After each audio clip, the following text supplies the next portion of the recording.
Ohio State versus Oklahoma. I'm Dan Hope alongside James Grega for 11 Warriors, and it's been a busy day here already at Ohio State. We saw college game day this morning. Great environment out there. Looks like we're going to have a really good crowd here tonight. Yeah, I think it's going to be a raucous environment. With a lot of recruits here. Big game, probably the biggest non-conference game they've had here since USC in 2009. So I expect a big turnout from the fans and a pretty loud crowd tonight. A lot of Oklahoma fans, it looks like. I mean, we're certainly going to have a lot of Ohio State fans, but it looks like Oklahoma fans really traveled well. Yeah, they showed out. You could see them on High Street, on Lane. I wouldn't be shocked to see them, have probably about 10,000 fans here. That whole section behind us will probably be pretty full with Oklahoma fans tonight. We haven't seen warm-ups yet here, but we're expecting Mike Weber back tonight. Of course, J.K. Dobbins going to get the start after being 181 yards last week, so a true freshman. Meanwhile, J.T. Barrett had a solid game last week, but didn't see much of a deep passing game. What are your expectations for his offense today? Are we going to see more of a vertical passing game today, or are they going to really grind it on the run? I think they're going to have to try, because if they can't hit any deep, then I expect Oklahoma to put more in the box and try to take away the run game, dare J.T. Barrett to beat them.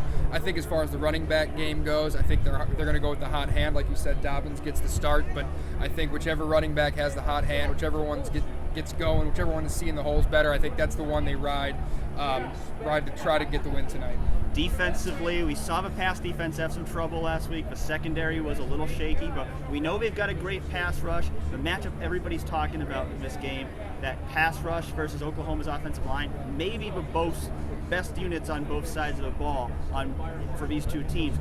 How do you think that match from the trenches is going to go, and how do you think that secondary is going to do? I think early on, you look at that matchup and you see that, like you said, probably the best unit on each side in their respective spots in the country. But Ohio State's defensive line rotates up to 10 players. Oklahoma's offensive line doesn't rotate at all. I think early on it'll kind of be a stalemate, but I think as the game goes on, you'll see the Ohio State defensive line sort of wear that offensive line out and get more pressure on Baker Mayfield and get into the backfield a little bit more as the game wears on. Let's make our predictions. I've got Ohio State winning this one 38-31. How do you see it playing out? I have Ohio State 34-30. I think it's a close one. I think this game might come down to whoever has the ball last wins.